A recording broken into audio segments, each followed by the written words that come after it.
Welcome to episode 13 of Red All Over YouTube, which is the YouTube version of Red All Over the Land, the Liverpool fanzine. For 27 years, this has been the voice of the fans. And the man who's put it together and has made sure it's kept going, because this is the only surviving, it's the longest lasting and the only surviving Liverpool fanzine, is John Pearman. Good evening, John. Good evening, everybody. And we've got a couple of good guests here. Do you want to introduce the guests? Because you booked them. Okay. Well, there's Peter Kenny Jones, who actually used to write articles for the fanzine back in, I think it was 2013, 14 time. Yeah. And he's now written a few books. I believe he actually worked for the club for a while, or do you still work for the club?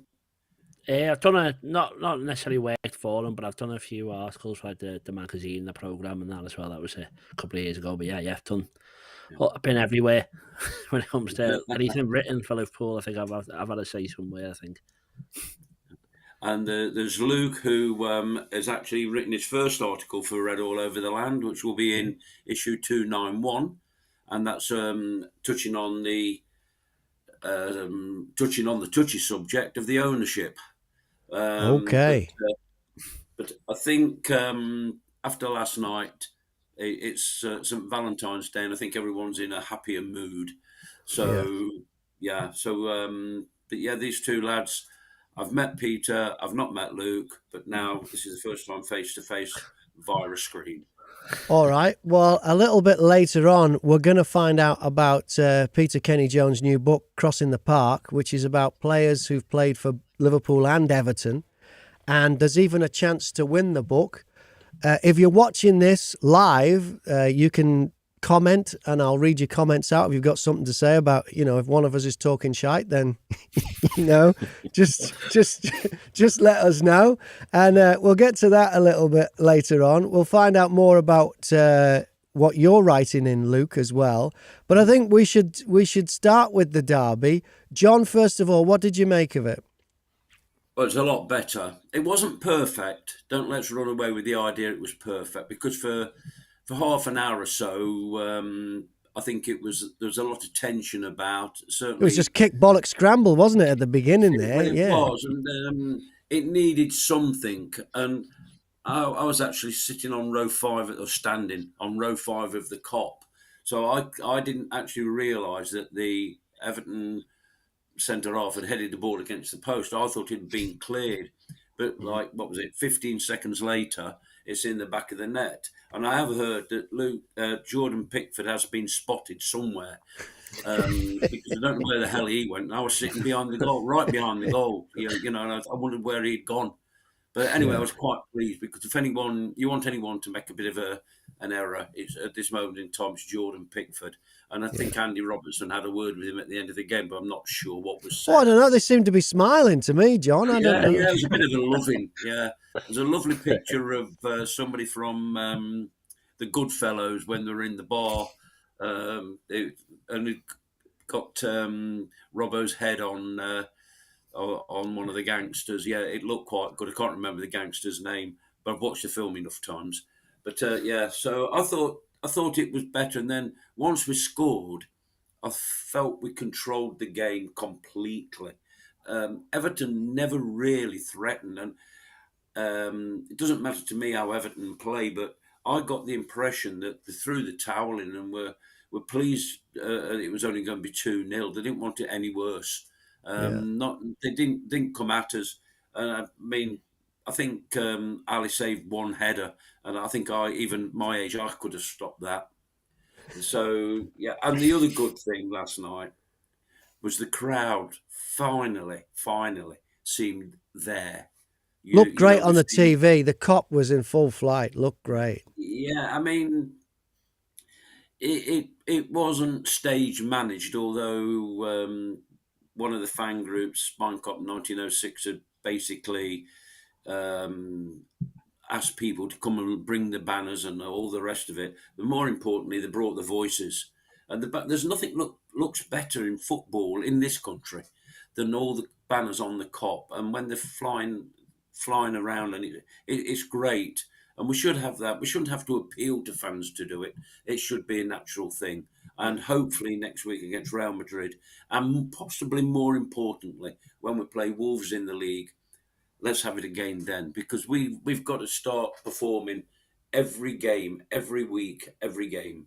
And there's no excuses because we know what the players can do. And I think this bad run has been as much down to the players as anybody else. Okay.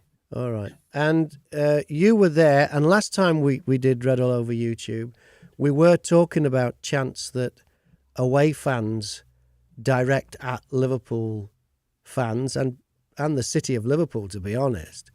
Did they behave themselves, John, the Everton fans?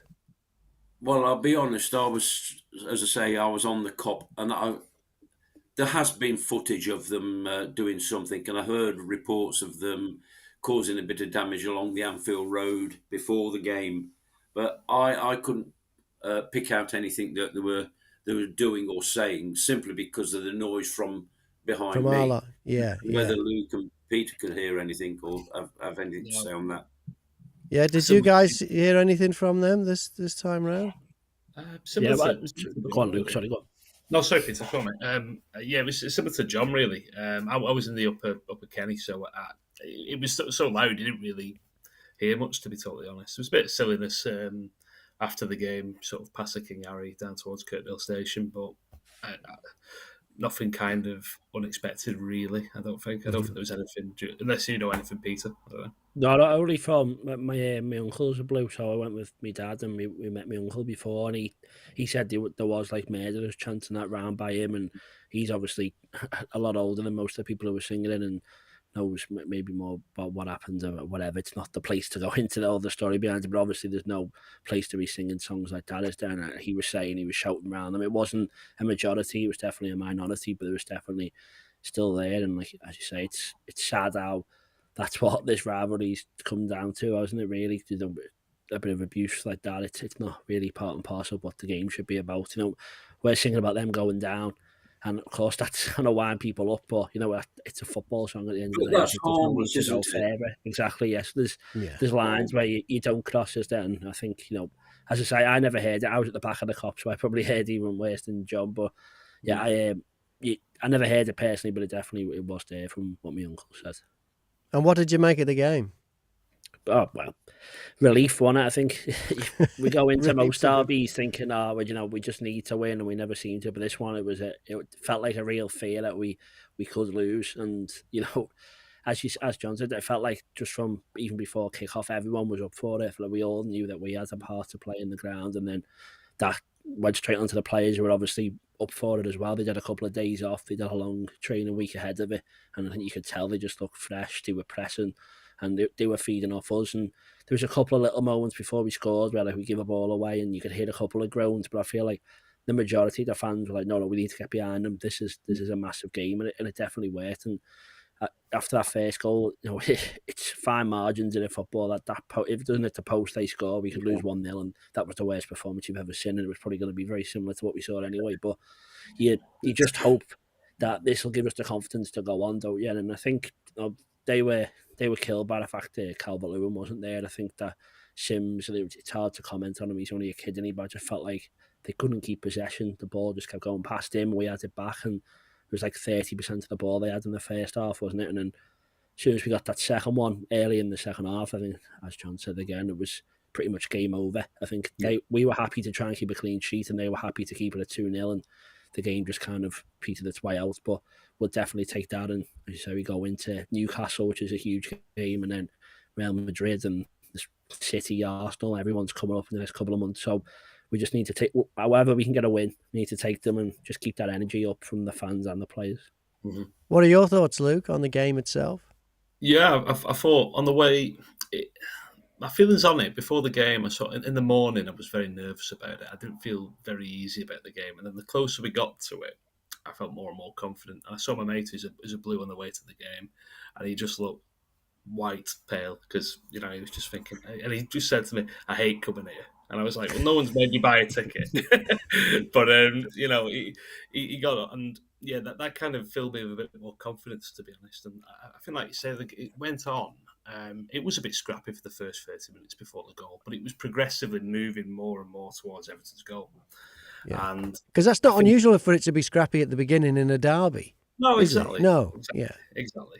But what it did show was how important that first goal is, because we've been caught out a lot of times this season with that, and getting it on such a fine margin, like you say, if it goes in, if it's an inch one way and goes in, then they're sticking 10 men behind the ball. And how are you going to be able to break them down? Who knows? But to break so quickly to get it in immediately afterwards really lent itself to us. I thought Nunes did so well, didn't he? Well, his first touch was in the box. His first touch was in his own box, and then to work his way up the pitch that quickly, it was just. He played a 1-2. I'm not sure who to, or he got it back, and then he ran the length of the field and got it to Mo. Yeah. No, it was fantastic. I mean, the main positive for me as well, from they look very balanced, sort of tactically, whereas they haven't for a lot of this season. They felt a bit disjointed, I think, when I've been watching them, and it all just seemed to click a bit more yesterday. Maybe that's the opposition, I don't know. Maybe it's just the fact that they've had that break and they're a bit fresher. But the midfield looked more balanced as well. There's a couple of people I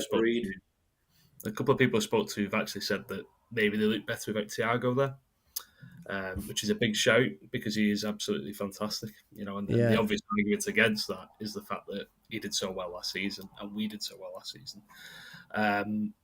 But there is an argument to say that you probably need a more workman-like midfield if you're going to throw your fullbacks forward and have basically a front five. But no, all in all, I thought it was fantastic. Really, we eased our way into it, and because we got the first goal, we just built on that, and was really happy with it, to be honest. Yeah, it looks like we've lost John Pearman temporarily, but I'm sure he's doing his best to try and get back with us. Yeah, I was particularly impressed with Nunes from that first goal. Of course, Gakpo was great as well. And Stefan Bajcetic, if I've said his name right, I think he looked brilliant as well last night. He may have been my man of the match, actually, even though the other two scored. Yeah. No, he was mine. He was definitely mine. Yeah, and he's only just turned 18. Yeah, well, I think you were saying there when Luke, well, some people commenting and thought we were better without Thiago. My dad did actually say he thought it was maybe a bit of not a boost, but it was a bit different to see someone else in there. But I think they were talking about after the match how similar Bajcetic played to Thiago.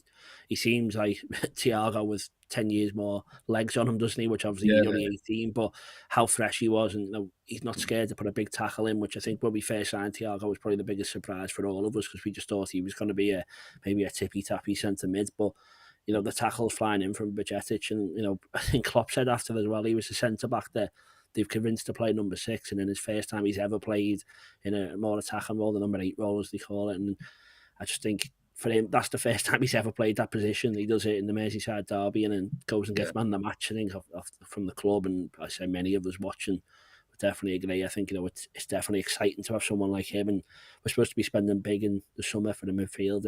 We might have got him, mightn't we, already, hopefully. And, he could be the man for many years to come, hopefully. Yeah, it looked good. And it's important because it might be the last derby for a while with any luck. Which would serve them right, using, Liverpool council taxpayers' money to build a stadium, so they've got the greatest stadium in the Championship. It might be. Well, the waterfront's going to look great when it's half finished, isn't it? Because there's no guarantee it will get finished, because there's a dispute there, isn't there, over the money and the owners and all that. It might just be a white elephant in the end, isn't it? It's nowhere near finished. Yeah, it's up. They've not finished paying for it. So that, it could be problematic if they go down. Being honest, if they do go down, I think Dyche is probably the man to bring them back up immediately, which will solve some problems. I don't know if there would be a big fire sale of players. I don't know. Is anybody looking at anyone? That Onana's not a bad player. He's all right, but there's none of them we'd have. There isn't a single player. Often they've got like one player that you'd like, but not at the minute. I don't think there's any we'd take. Yeah, I think Calvert-Lewin on his day is one of the most dangerous strikers in the league, but he doesn't have a day because he goes missing for 2 months, doesn't he? And I don't know if it's true or not, but I've heard he's got his own physio who gives the call whether he's allowed to play for each match, and he just doesn't seem like the person to rely on, I think. But he's definitely got all the quality. And she said, Nana, definitely Yeah. really good. And I do think they'll be okay though with Dice. You saw what they did at Goodison. I think they're going to make that a really hard place to go. And if they pick up any points away, that's going to be a bonus. But I think if they, like, you look at what Forest are doing, they don't look like much of a team. But when you go to their ground, it's a totally different thing, isn't it? I think Goodison's going to be rocking. We saw what he did last year, and I think they're going to have to do something similar again. But we saw the difference last night. What having the fans behind you makes, and I think they'll be fighting for their lives again. But yeah, I'm just happy we don't have to play them again, and we got the win, and that's it. We can worry about ourselves now. For the rest of the season. When you say we don't have to play them again, you mean this season? I thought you may have already predicted that they wouldn't be back next season. I'm not going that deep now, though. There was this last trip to Anfield was getting sung, but I said to me dad, I think we've sung that for the last 4 years, haven't we? So maybe we should stop saying that's going to happen and maybe just let it take its course, whichever way you want it to go. Well, talking about players and that leads us nicely into your book. So it's called Crossing the Park. Yeah, Crossing the Park, the men who dared to play for both Liverpool and... Who dared? Yes, I changed that last minute. Yeah, sounds better. And there's quite a lot. I was surprised how many there are. Yeah, well, 34, which, yeah, it's 134 years, I think, since obviously Liverpool have existed. So I think that means there's been 100 years of that time when there hasn't been maybe a transfer or someone playing for both. So I don't know, it was a surprise to them. I think Abel Xavier is the last direct transfer over 20 years. Obviously, Conor Cody was the first person since Sander Westerveld to do it in 2006. So I think it's something that happened quite a lot in the start where they were a lot more friendly. And I think it was 3 of the first team Liverpool ever put out had played for Everton because, some of them stuck with John Holden, some didn't. But yeah, I don't know. I was surprised. I think it's quite a low number. But I think when you think about it, obviously, you can't think of too many. It's a lot more than you think, I think, isn't it? You try and reel off and you might get 8 or 10 in your head. But I don't think many have heard of the early 1900s players who have played for both. Well, John, you were talking to me earlier about one of the early players that made the switch. Why was he such a big deal? Who was it again? Dave Hickson. Why was he such a big deal? Well, he was... I'm sure Pete can tell you this. He was notorious on Merseyside. He'd got a bad boy reputation. He was absolutely idolised by the Evertonians in the 50s. And he was probably typical of a lot of players at that time. He lived a life. He wasn't just football, but he was also... he could get sent off, but if you go back to the 50s, sending off was almost like it was almost worthy of corporal punishment. I mean, it was the papers headlined it. It was like that, and he actually got sent off playing for Liverpool under Shankly. Only he got off with it because he had to go to an appeal. But my mother used to mention him, and I mean. As Peter may tell you, he when he came to Liverpool, some Evertonians said that was it. They'd never go back to Goodison again. I think it was possibly for a fortnight, but they would come over to Liverpool, and there were letters to the Echo. It was really intense, and it was probably a different to when Nick Barmby made the move, but it was. But reading the book, the newspapers of the time, he scored 2 goals on his debut, and the Liverpool crowd had gone up from 30,000 to 50,000 just for to his see him. debut, and the beat Aston Villa, who were top of the league at the time, and Liverpool weren't in contention. But there were 50,000 there. And at the end of the game, both teams applauded him off the pitch. Can't remember that ever happening in the last 40 years. But one of his goals was a fantastic diving header. Unfortunately, there's no footage of it. I've just got the press cutting. Yeah. And Pete, is there any that stand out for you of the people who've played for both teams? Yeah, well, I think what John said there, I tried to go through and just try and see where the rivalry changed, really. I thought that was sort of interesting for me, of course, because I think, just saying then, obviously I went to the pub last night with my uncle and my dad, and my uncle's a Blue, and he's maybe one of the last remaining where he wants Everton to win, and then after that he's happy for Liverpool to win. You know, once them to come first, Liverpool come second, and that's something that's definitely dying out, as we said. You know, I think because people years and years ago used to go and watch, used to go to Goodison when Liverpool were playing away, didn't they? I mean, we're talking.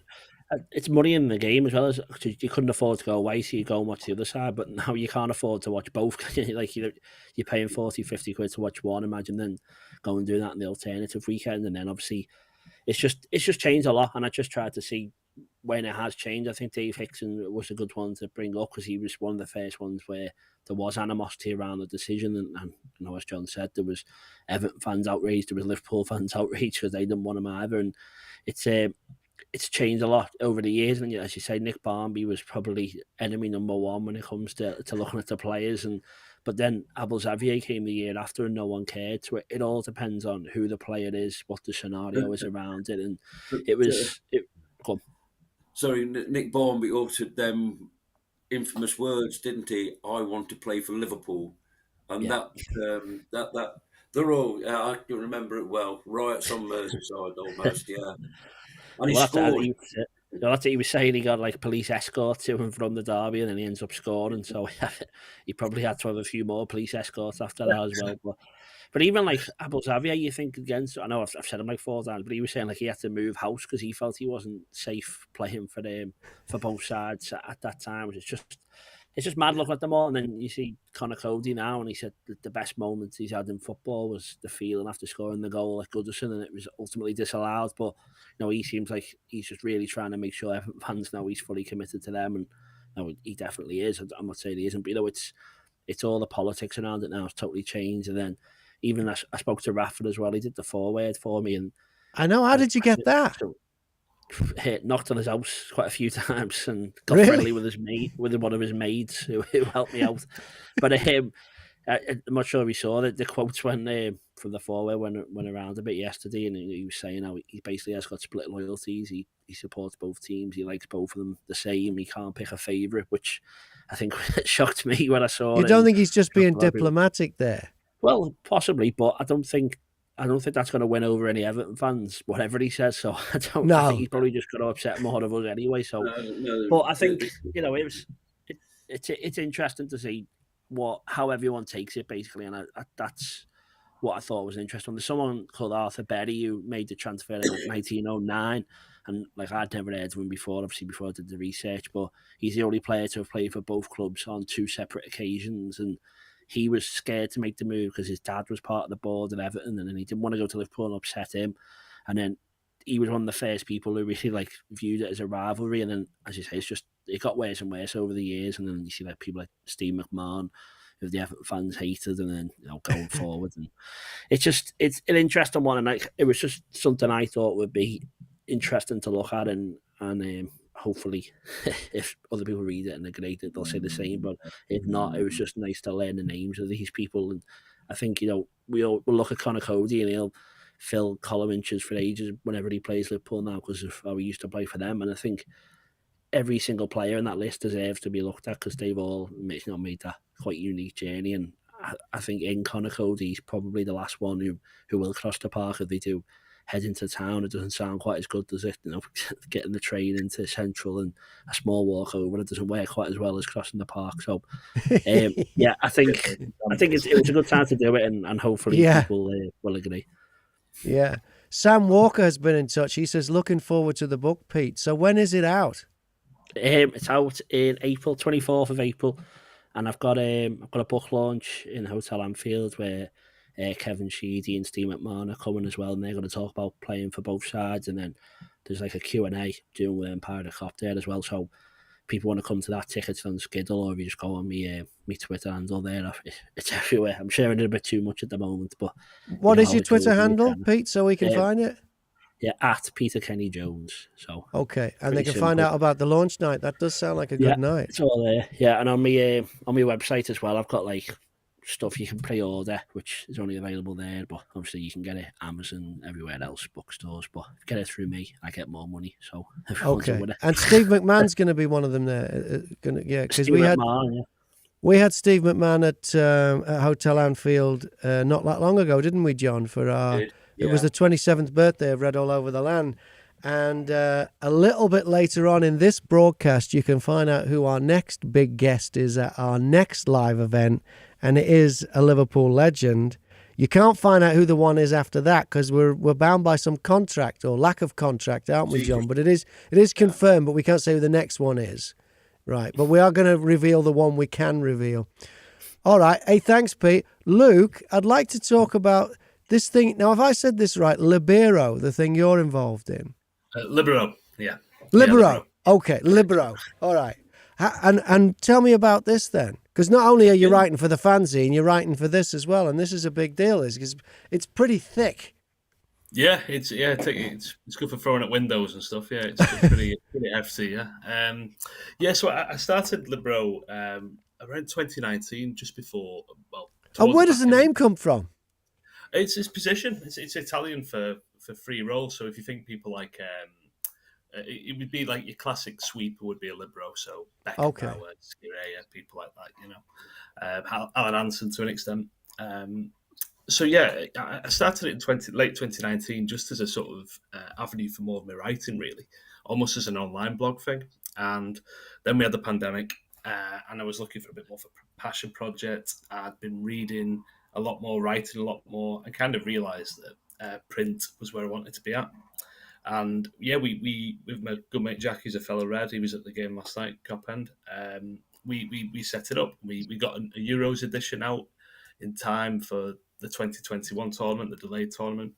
We've had a second issue out for Culture. The third issue, which is right here, that's the hold up, right there we go. That's the Calcio edition. So with Totti on the front, which was the first year I proper remember watching football. So that was the year we won the treble, the year Roma won the Scudetto. And yeah, we've got that out. We're really proud of it. It's about 100 pages. Of articles from a variety of contributors from around the world. Yeah, we're really proud of it, and yeah, it's a real slog to get one out, but it's really worth doing once we've done it. As you guys you've done your first article for Red All Over the Land, which will be in the next issue, and that one is about the ownership. It is, yeah, with quite a bit of anti-Man City sentiment in it, I guess. Really, not levelled at the fans, I might add, but more towards the whole notion of kind of sports washing in football at the moment, and yeah, just how it's kind of my big worry really with our ownership and the potential sale of the club is where it goes, and the more. The more we kind of get embroiled in this kind of world of capitalism, it doesn't really bode well for me, and is a bit of a worry, to be totally honest. And I hope that came across in the article anyway. Yeah, the main way around that will be to have a majority fan ownership kind of way of running it. But the reality is that to actually set that up will be so difficult. I mean, I did some research today, and Liverpool were valued at £3.6 billion. Yeah. So, you know, I don't know where they've got that figure from, because that's just balmy, isn't it? But it's a selling price, isn't it? If somebody wants it, that's not the selling price. That's the starting price. I mean, we've seen reports today that a Qatari group are looking at Manchester United, and people are saying, well, if they do that, we'll never keep up with them because our owners don't spend money. Well, I beg to differ on that, because our owners spent quite a lot of money to get us where we were at the end of last season. But I agree with you on this sports washing. It seems to me now that everybody wants an owner from Saudi Arabia or Qatar or somewhere. Because of the money. Yeah. Yeah, and you know, somebody who can remember the days when Burnley's Supremo was a butcher, and he had one of the best sides in the country at the time. That was in the 1960s, late 50s and early 60s. And then David Moores, who I never met, but I did. Well, I said never met him. I did see him a few times close up, and but we never sort of got into a conversation.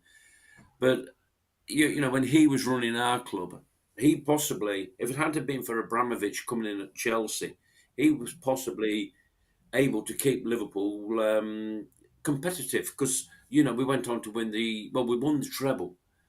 We went on to win the Champions League, but then everything else was blown out the water.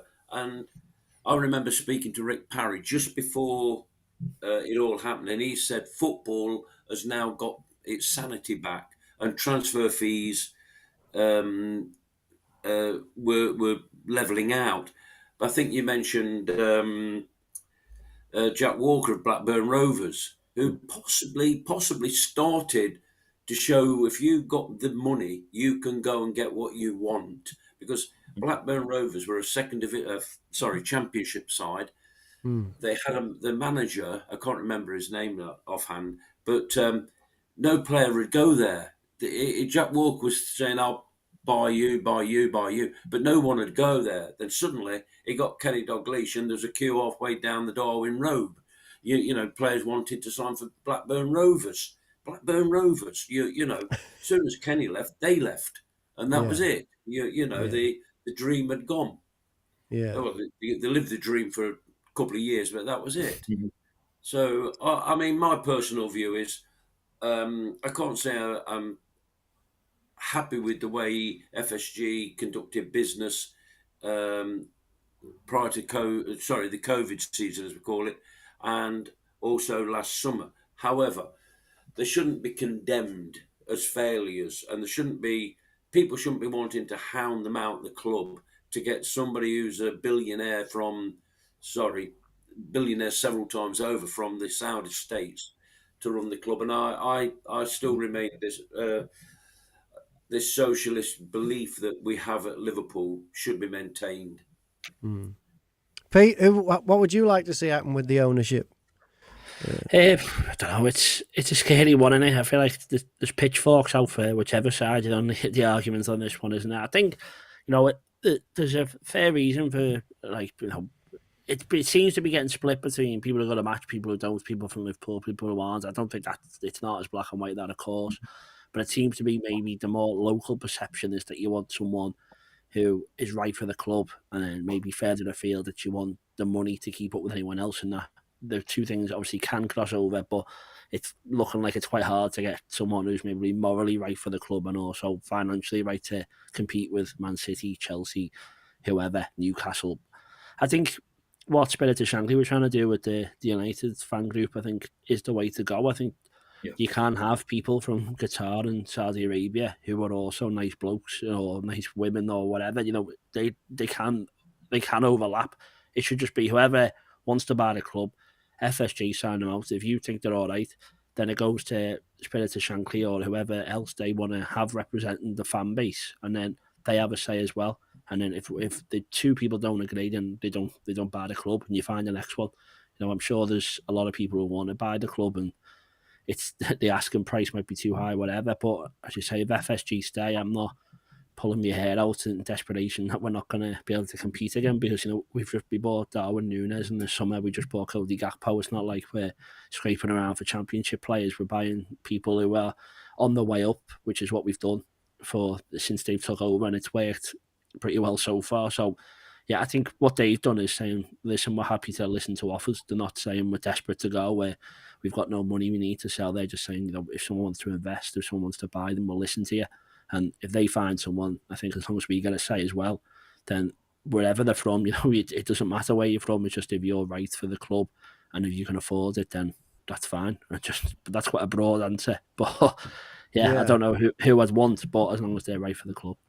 But I think you're right, John, as well about FSG. And you had a thing in is it this fanzine or the previous one with the, you know, what have the Romans ever done for us? What have FSG ever done for us? You know, and they have done a lot. You know, they brought in Klopp and the main stand and the Anfield Road development. They've invested in the club, you know, and I'm sure a lot of other clubs I'm sure Man United would have loved to have had owners like FSG to do that. But you know, there's touching something that Peter said there about players.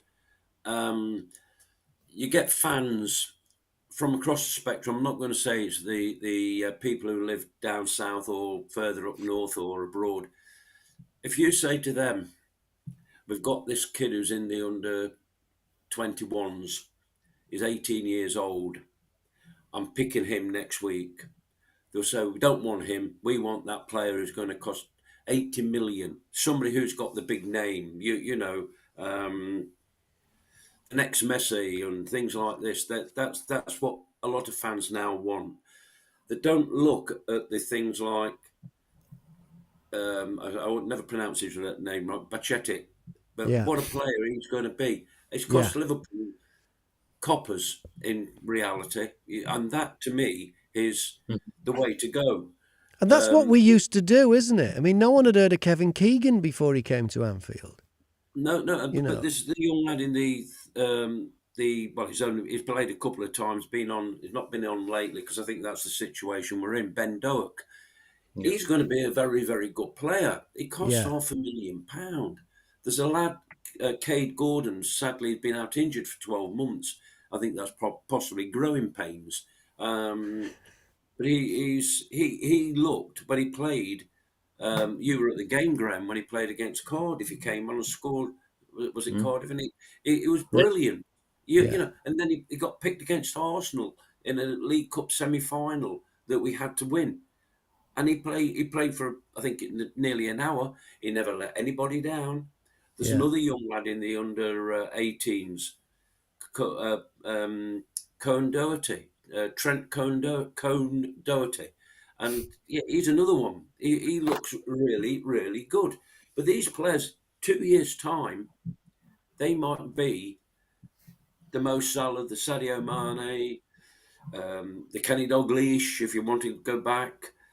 These players might be there, but you can't put them all in at the same time. Although remembering the old thing, you do sometimes win something with kids. But these lads are the future. Harvey Elliott, Fabio Carvalho, these are the future. And we must remember that. We mustn't just say, oh, let's go and spend, what was it Chelsea spent? About 500 million or something like that. Yeah. You know, and look, they're not winning games.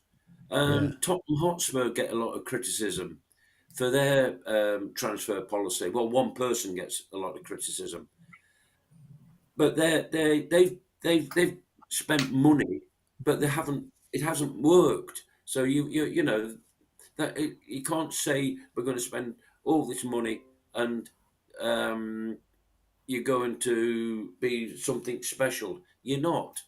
You've got to be patient. What do we think about Man City's situation now that they've actually found out that they did break the rules? What do you think on that, John? I'll leave that to Luke. Go on then, Luke. What do you reckon? He's put you in the hot seat now. No, yeah. I mean, I'm quite happy to answer that. I mean, a fine means absolutely nothing to these guys. So the UEFA challenge to them initially resulted in them getting kicked out of the Champions League for 2 years, and then it might have been like a £30 million fine. The £30 million fine means nothing because they're owned by basically a royal family of a country. Whichever way you work back to, it's only a quick search in Companies House or on Wikipedia. It gets back to the Abu Dhabi Royal Family Wealth Fund. That's how. So it's peanuts to them. So when they appealed the UEFA conviction, it was overturned not because of there was no wrongdoing. It was because of a timing issue. It was longer than a 5-year wait, I think it was, which is UEFA's limit for investigations. The Premier League don't have that time limit, so the Premier League can go back as long as they like in terms of their financial fair play investigations. So for me, if there is a fine, it doesn't mean anything because it'll just encourage more people, like let's say Chelsea. They're probably guilty of it already anyway. But what's to say if Todd Bowley then says, well, actually, if I break a lot of financial fair play rules and I get charged 20 million quid, well, I probably would have spent that anyway. And I get the money coming through from the Champions League. So ultimately, if you really are going to make an example, you probably do need to relegate them and kick them out of the league. Really, relegate them. Yeah, and that's not a puppet City fans necessarily. It's That the way could the save Everton, though, couldn't it? You know, Yeah, if but they're probably guilty as well. You know, I mean, yeah, Everton have probably actually have realised that they were impinging on the rules and have actually tried to curb the spending more recently.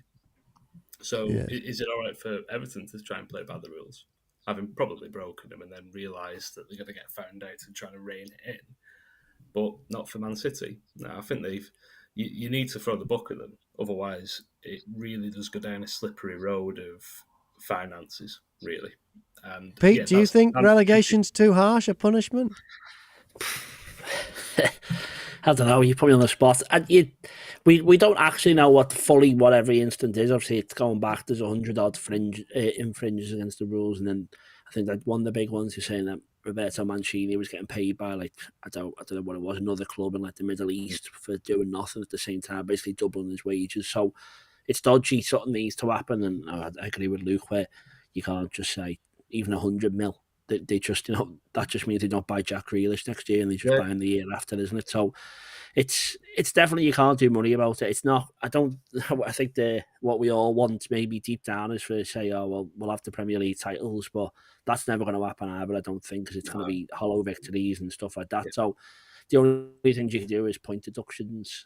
I can't see them saying go straight into the Championship. I think they could theoretically have, you get 50 points taken off you or 20 points a season for the next 10 years, something mad like that would be the way to affect them and make sure it doesn't happen again. But as much as I would like to see them go down, they'll just go straight back up. If you take 20 points off them, they're not going to get relegated, they'll stay in the league. So I think that they are all right in the long term, but as Luke said, it does need to be something severe. But I'll enjoy relegation, but I won't say it's necessarily something I think that will happen, although, yeah, if they want to, I'll vote in favour.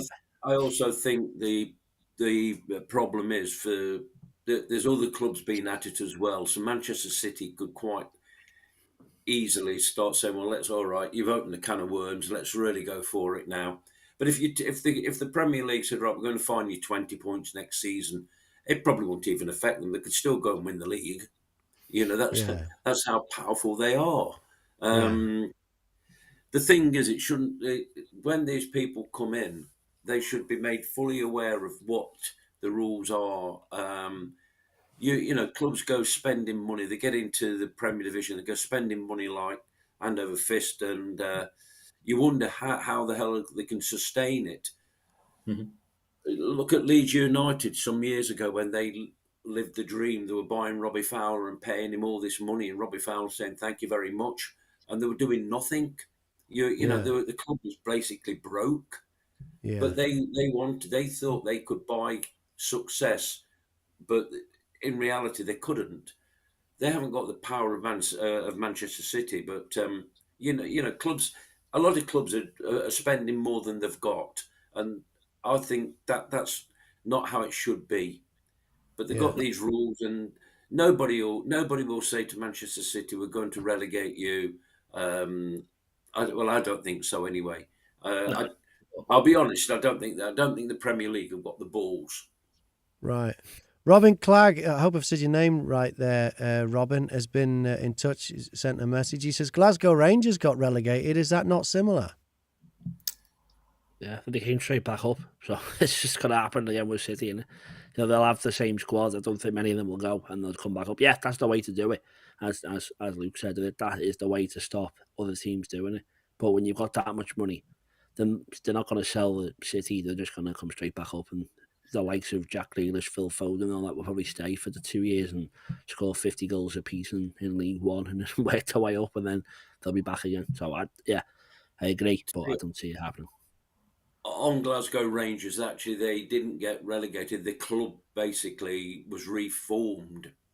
They had to get rid of the whole committee or the whole people that were running that club for, since day one. And they went into the lowest tier of Scotland, and it didn't affect them one bit. They were still getting 30,000, 40,000 people watching them, and the clubs in the division were loving it because they were getting big gates for when Rangers came to town. Yeah. So I can understand what Rob means that they got relegated. Same in Italy, Juventus got relegated, but came back even more powerful and went on to win, was it 9 titles in a row? Now they've been deducted 15 points, but they're so wealthy and so powerful. They can claw. They won't win the title, but they could claw the way back into the Champions League places. You know. But All right. Well, talking of the Champions League, so the news this week that UEFA have pretty much admitted that they buggered up the final last season. What do you think about that, John? Well, UEFA the findings were what we all knew. Yeah. And I do understand what the Liverpool have said, that is a leaked document. So we have to wait for everything to be official. That's why I prefer it anyway. But UEFA have not got a very good track record. Graham, you went to Istanbul. I don't know about the other two lads, but there was queues everywhere at that stadium, but the place outside was so vast you could basically you could get in, and there was 40,000 Liverpool fans all over the ground, and a small pocket of AC Milan fans. But it wasn't organised well. There were no. The beauty of that was the result and how it all happened. But that final wasn't organised well. And you go to any games now, European games, when they had the thing at Wembley, and the England fans broke into the stadium. England got punished. I think they had to play a game against somebody who no one's ever heard of, country no one's ever heard of, behind closed doors. That's how they punish them. But it doesn't mean anything. And UEFA won't bother. To me, Liverpool should be Liverpool fans. Or Liverpool Football Club should be compensated financially, and how the club deal with the fans from there is up to the club.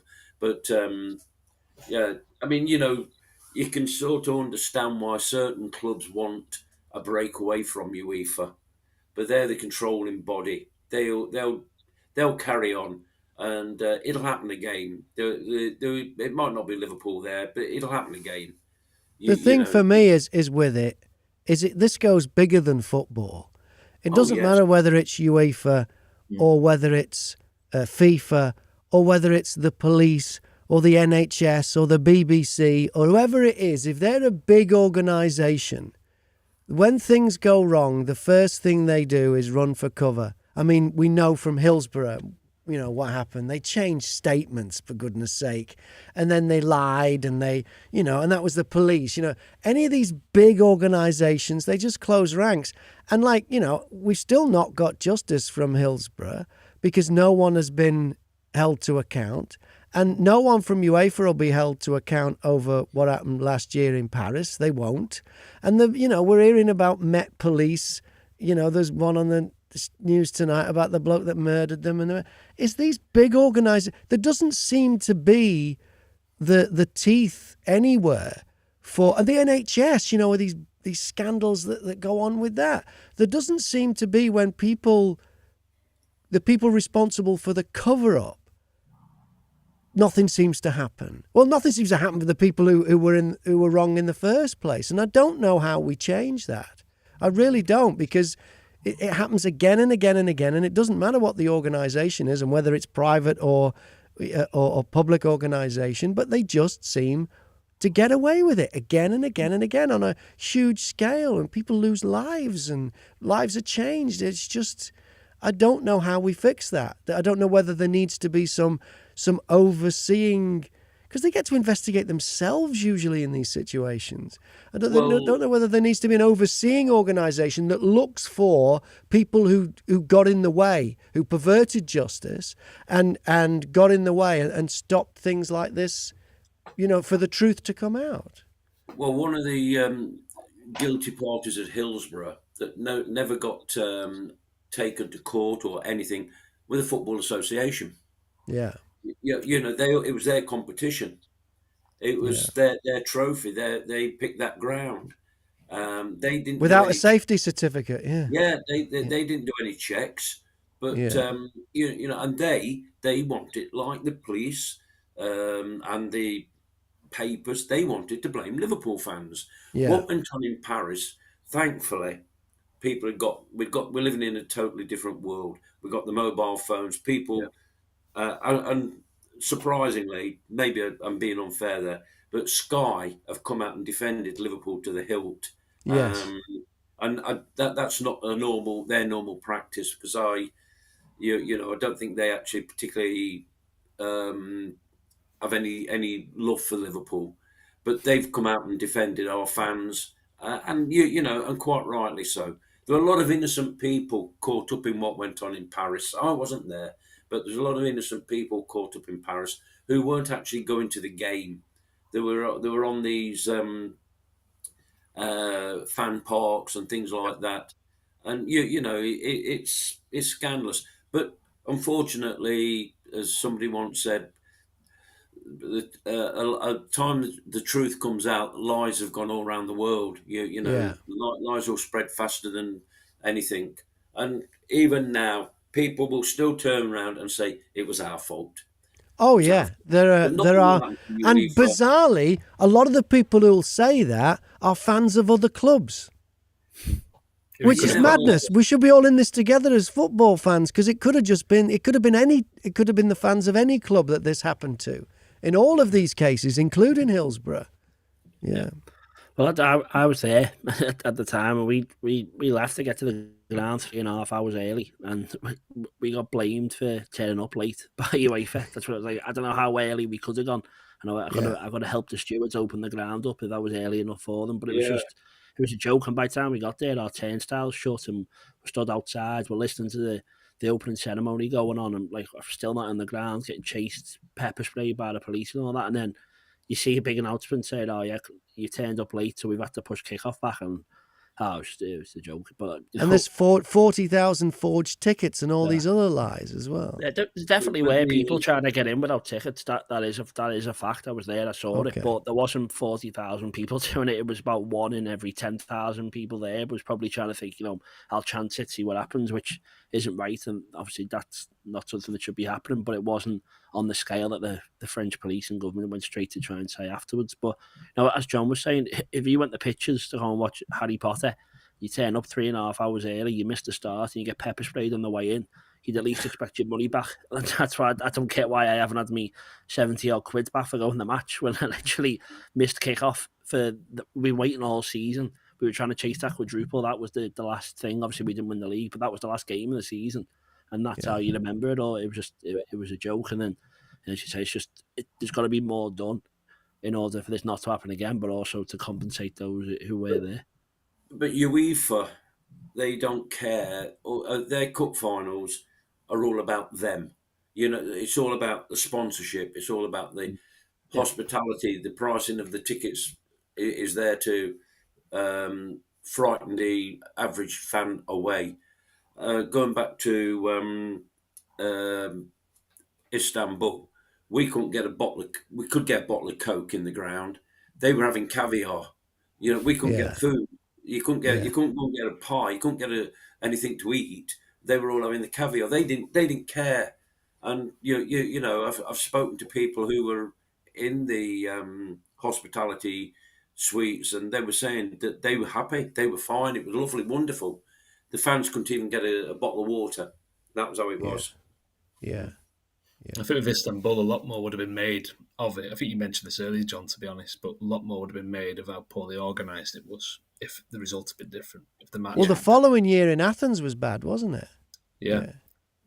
I went to Kiev, and there were no I didn't go to Paris, thankfully. I went to Kiev and didn't have. I can't speak for everybody, obviously, but there were no real issues getting into the ground. It was fairly well organised. It was a bit of an arse to get to, but that's just the way it is, isn't it? But they picked the wrong stadium, didn't they? I'm sorry to interrupt, but I went to Kiev, Paris, and Madrid. And Madrid, the Metropolitan, it's got miles around it, so they did a whole circle with police. They checked your ticket and you went in. But there we got in Paris, you get funneled down a little underpass out of a train, and there's you're getting crammed in. You can feel it getting tighter and tighter. You can see people literally starting to panic, and you think it's getting closer and closer to kick off. And it never happened, and that's credit to us as Liverpool fans. It never happened, but easily people going, right, just push forward, get past the police and get in this ground, because we've just travelled all these hours, days, spent all season watching it to come and watch this game, and now because there's 15 blokes at the front taking forever to check 2 tickets at a time, and it was just a joke, but no one kicked off. But it so easily could have been 10 times worse if there was 1 or 2 idiots in the crowd who did anything. But instead we get blamed for being late, and then the reports go out, it's our fault. But then thankfully the media were on our side, which as Liverpool fans there, coming out of the game, you're thinking, oh, we're going to get blamed for this, and it was refreshing to see we weren't. But yeah, it was just the wrong stadium was picked because the infrastructure wasn't around it to have that many people coming in. But yeah, sorry, Luke, carry on. No problem. I mean, just on that, I mean, I've not been in the stadium. I've been past it, and it's a really dangerous neighbourhood, to be totally honest. And when I found out the game was there, I was really worried for that reason, because I remember I'd been on holiday there, got a bus to get onto a tube. It's like the equivalent of the end of the tube line, basically. And it was one of them where, you get off the bus and it's like, get down the tube, don't hang around with your bags looking around everywhere. Just, it's that kind of neighbourhood, to be honest. And when I found out the game was there, I was initially worried, but then I kind of thought, well, they have Six Nations games there. So you've got England Rugby Union fans turning up with the cotton traders tops on, with a bottle of wine and stuff. You're thinking, well, it can't be that bad, but it really did blow my mind, to be honest. But when I did see I watched it in Liverpool on a screen, obviously. But when you did start to see the announcements coming through that it'd been delayed because of Iraq fans arriving late, I just thought, here we go again. To be honest, I don't think. And thankfully, like you say, we live in a different age now where we have access to this information a lot quicker. So I think immediately everybody kind of went, bullshit. That's just not happening, Yeah. All right. Well, before we wrap things up, John, you've got a copy of Pete's book, Crossing the Park, the one about people who've played for both Liverpool and Everton. And have you got a winner? How's this going to work, John? Oh, we haven't got the book yet, but when it's published, we will get a copy. Okay, all right, yeah. And the winner, I've got a way of doing these things. It's all random, and the winner this is a lad who lives in Hertfordshire, called Simon Hawkins. Simon Hawkins, well done, congratulations. If we can get it signed, even better. Will you sign it for him, Pete? Oh, go on then. Go on. or maybe the players that you've got at the book launch. Yeah, well, I'll see if I can get a couple of them signed, and I'll see what I can do. Hope, fingers crossed. But if worst case scenario, it's just me. I can ask my dad if he's desperate for another one. Yeah. Knock on Rafa's door again. Yeah. I'll get his mate to do it. And say, Luke, if you can furnish us with a copy of the magazine, I will advertise it in the fanzine and on my website, etc. And see what we can do. But Graham mentioned earlier that talking of Hotel Anfield, we've got an event there organised for the 3rd of June. And can you announce, John, who is going to be the special guest? Because last time we had John Aldridge and Steve McMahon. Can you announce who we've got this time? Yes, it's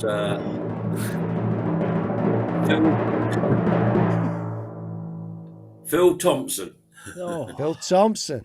Yes. Yeah, and the reason why we're doing something this year is because it marks the 50th anniversary of Shankly's last title, and also Phil was part of that team.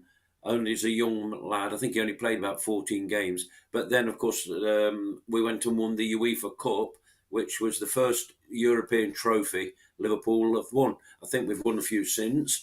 But, so that.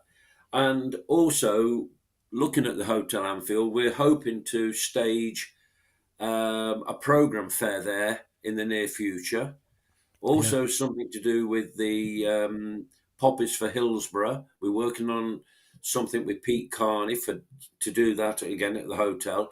And then come November, we can't say who this is because we haven't signed the details yet, but we're going to have a big event with a big Liverpool legend on the 18th of November, which is an international break. and we always try to do something on international breaks. So that's our plans for the remainder of this year. We can't say who that guest is going to be, but we can say it is a superstar, can't we? It's a superstar. That's the plan. Yeah. And also, I've been told today there's a guy in Greece, in Athens, who's written a book called The Social One, which is his story of Jurgen Klopp. And his name is Marios. I'm not going to Marcos or something. I can't. Do you know him? No. But I can see that, yeah. But anyway, the thing is, I've invited him to come on our next YouTube show. Okay, great. Okay, So, all right. Yeah, so that'll be all the way from Athens. He won't be coming in here. We'll have him linked up. So, All right. But then the next big one is Phil Thompson, 3rd of June. And Yeah. you'll let us know when tickets are on sale for that, John. Tickets should be on sale sometimes next week. We've got to go to a meeting on Monday to do a bit more paperwork, and then hopefully it will be on. And I'd love to see you guys. Graham will be the host, so I'd love to see you guys there as well. The last one was a tremendous success, but was great. sadly, the money we raised was for a residential home called Abbey Lawns, which is 50 yards away from Hotel Anfield. And the bad news is that we were told last week that it's closing down. I've not heard anything official, but yeah. Yeah. So we'll find a new charity for that, won't we? And for that, We're night. looking forward to. We're looking for something to do or to help someone to help. Yeah. In the meantime, the fanzine is read all over the land. This is the previous issues. Is this one still on sale, John? This is the new one. It only came out. Oh, sorry. last night. Okay, yeah. Right. It's just. Yeah, Oh, there last it night. is. There it is. Yeah. Actually, I've got to be honest, and I don't know the answer to this. It was the best evening sales for possibly 15 years. So, Wow. That was last night. Yeah, that was last night. So, And that's available. You can subscribe to that. You can get it. Readallovertheland.com. You've got the web address right there. Yeah. Yeah. So check that out. And in the next issue, you're in that one, Luke, talking about the ownership. Yep. Yeah. Absolutely. That's Peter's book. And you're all set for that. And Peter, you'll keep John up to date about the launch of the book, the one in April for your special launch evening for that. Yeah. So book's out 24th. The book launch for the 28th at Hotel Anfield. And I should have mentioned as well that mine's fan support and food banks. All the profits from the night are all going towards that. So I'm only trying to sell my book. I'm not trying to make any money off you. So come along if you can, and hopefully that'll be a good night. I don't think Kevin Sheedy spoke about Liverpool too much, and Steve McMahon doesn't really talk about Everton. So it'll be interesting to maybe hear a few new and different stories from both of them as well. Yeah, and Luke, how do we get hold of Libero? Best place to get that is through the website, so www.liberomag.com. I'll happily send the link over if you're happy to share it. Liberomag.com, yeah. And John? I think I've got the link, so I will circulate that in due course. Yeah, fantastic. All right. But well, hey, for coming on, and it's been interesting hearing other people's views on the derby last night, the ownership. It's a big thing, and we just hope that Liverpool Football Club can move forward with all these young players, and what a great tomorrow it can be. And with the best manager in the world. Yes. So from John Pearman, from Pete Kenny Jones, and from Luke Connelly, and me, Graham Mack, thank you very much. And remember, you'll never walk alone. Thank you, lads.